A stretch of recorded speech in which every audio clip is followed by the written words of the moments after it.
Hey guys, how's everyone doing? This is Sir Jedi Sentinel, and welcome back to Sentinel Reviews. As you can see from the terrible lighting, I am recording this at night again.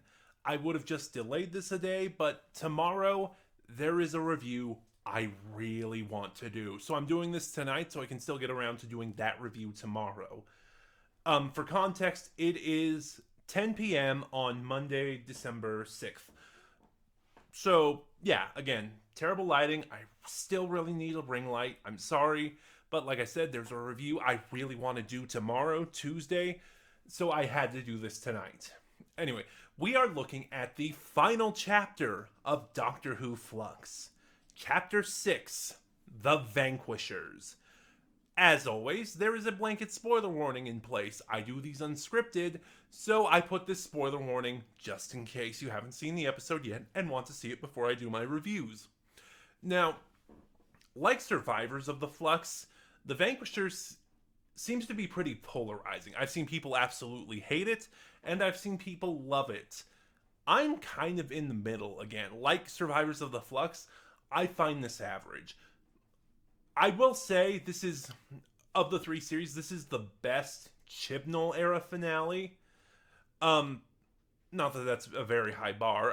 The Battle of Ranskorav Kullis, which is my least favorite finale of this era, was is a 4 out of 10, mostly for being bland and forgettable.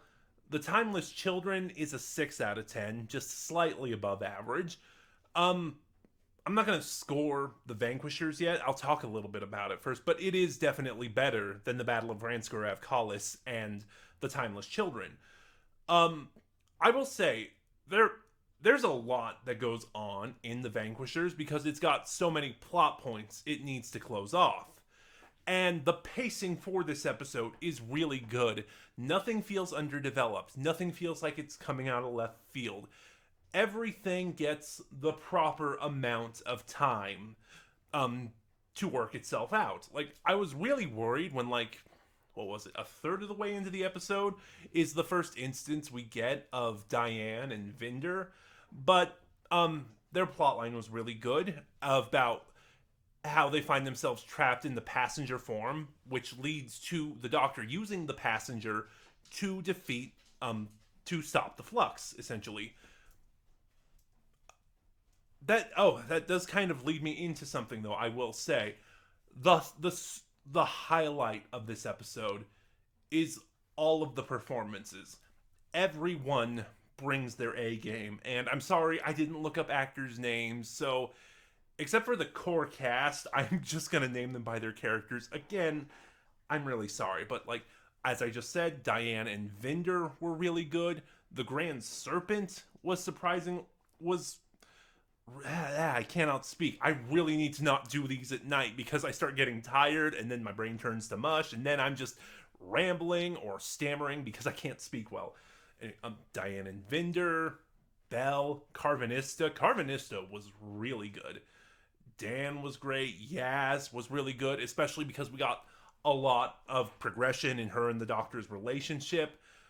For example, while the Doctor's been trying to find out about her past, about Division, and her life before the first Doctor, um, she was keeping Yaz in the dark, and she realizes she shouldn't have done that and apologizes to her. And that kind of brings me to the thing that, of course, the performances across the episode were all good. The standout was once again Jodie Whittaker as the 13th Doctor. She was amazing in this episode, especially because she had to play herself 3 different times. More on that in a sec, but I'm gonna say it. Jodie Whittaker is New Who's Colin Baker, not because of the quality of her era, but because it doesn't matter the quality of the story itself, good, bad, story she likes, story she hates. Jodie Whittaker gives it her all every time. And like Colin Baker, her performance is often a saving grace of the weaker stories. And God, I like I've said it before, she is my second favorite Doctor. That's probably not going to change for a long, long time. And what she does here is amazing. The gamut of emotions she has to play out throughout this episode. Like mocking the people holding her hostage, or being excited to meet Joseph Williamson, or you know finding the strength to confront the Ravagers. Actually, starting off there, if there is one critique I have of this story, the Ravagers were kind of underutilized here, and their ultimate defeat was somewhat anticlimactic.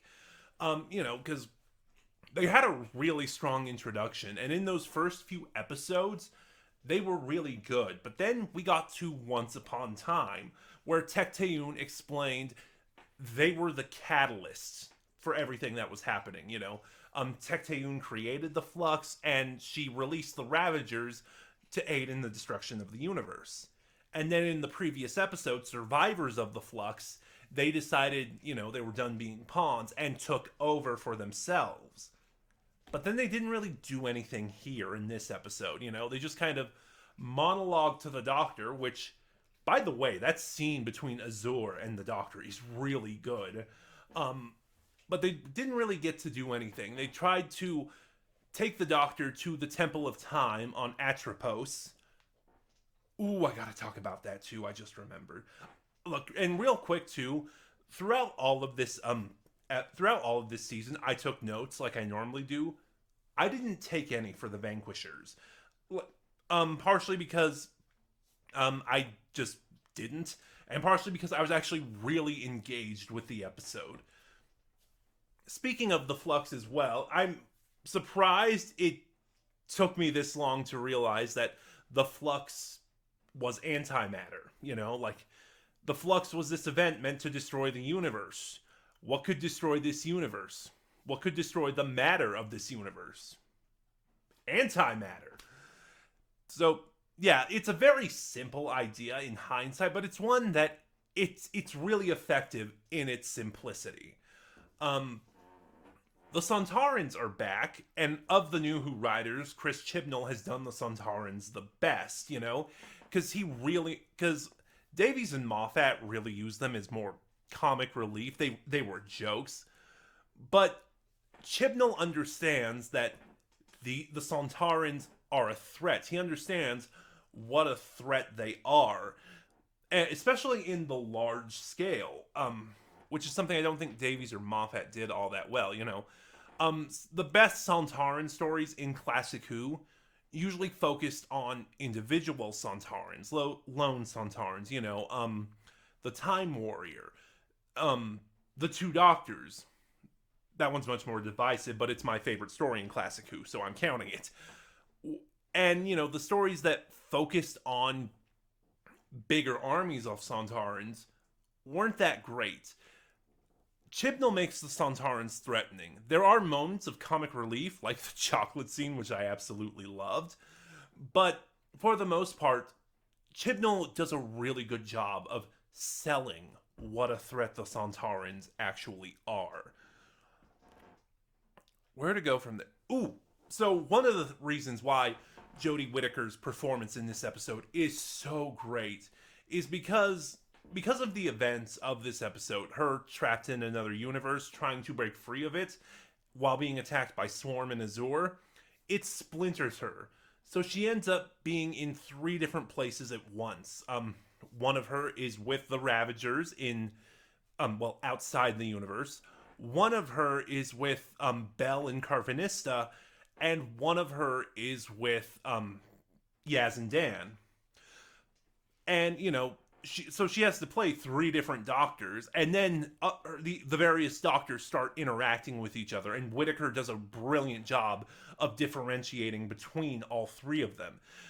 Not to the point that they're different from the 13th Doctor, but just which one is which through Whittaker's performance alone. We get a little more insight into some of the other characters here. First of all, on Twitter and stuff, there was this fan theory going around that Belle and Vinder's baby was going to some way end up the Doctor. Really glad that was not the case. Oh my god, you have no idea how relieved I am that didn't happen. So even though that And I like that their story ends. I don't like that we're sticking with them through them having the baby. And we get some really good moments with Carvanista here. We learned that he he was the Doctor's companion at one point. Not the 13th Doctors, but the fugitive Doctors, Joe Martin. And they were actually really good friends. And when she found him again in the Halloween apocalypse, we get this revelation that it was actually a very painful meeting for him. And we also learn that despite the Doctor hunting him down for his for answers to her past life, he literally cannot tell her. Something that I think is going to come back. Like, I don't speculate, I don't theorize, because I've seen it in fandoms before. When you start theorizing and speculating, if what actually happens isn't what your theory was, people have a tendency to get so mad about that. So, just as a practice, I don't do it. But I do think that, the implant that would kill Carvanista if he tried to talk about division, I do think that'll come back. Williamson gets kind of a nice ending here. Joseph Williamson in the Williamson tunnels. As much as I loved seeing Kate back, she wasn't utilized well. I basically said everything I want to for the most part, so I'm just kind of firing off random thoughts at this point. Let's see, what else was there? I like the scenes with the Doctor and the Grand Serpent. Like, it gives you a sense that there's more of him, especially that he's what was the phrasing she used? A binary species. Like, she said he had two pulses, not quite two heartbeats. So, well, I mean, they're linked, of course, but I don't think he's quite a Time Lord, because there's also speculation that the Grand Serpent is the Master, which I don't believe. And it's becoming more obvious, like, there was a leaked production photo of a stagehand or some member of the crew carrying a box of props that said Master Props, and it led to this speculation that the Master will be returning in the 2022 specials. I don't think it's the Grand Serpent. Especially because, unless we're talking about Eric Roberts, the Master doesn't have snake powers. Oh, and that reminds me. So, with going back to Series 12, with the Timeless Children, there a lot of people accuse the Timeless Children of trying to be Lungbarrow. That's not true. That's not true in the slightest. Chibnall is playing with an idea from Lungbarrow, but he's not doing Lungbarrow. He's playing with this idea of the other, this theory that the Doctor secretly helped in the formation of Gallifrey. And I've talked about how much I've hated this idea, and that, with the Chibnall era now, Tecteun is the other, and that works so much better. But again, going here, Chibnall's playing with another idea in this episode. Not quite the, not a specific plot of a book or anything, but a general idea. And the idea he's playing with here is Time's Champion. So basically, in the expanded universe, we meet two anthropomorphic personifications. They're a little bit bigger than gods, and that is Death and Time. Now, in the books, Death, basically there was this sort of war between Time and Death. I don't quite get it, because I haven't read all the books, so I don't know all the details. But basically, Time selected a champion to fight against Death, essentially. And again, I am really oversimplifying that, so I could be really wrong in how I'm talking about that. Anyway, Time's champion is the Doctor. And to a lesser extent, again, way oversimplifying it, Death's champion was the Master. That has nothing to do with anything, I just wanted to bring that up. And again, this episode kind of plays with this idea that the Doctor is Time's champion. Only the portrayal of Time here is much more malevolent than the expanded universe prior to this seemed to suggest. It'll be interesting to see where that goes, if they bring it up again. And I like and one more thing I'll end on. Excuse me. I like the idea of the Doctor deciding she doesn't need her memories. I liked it back when the Timeless Children did it.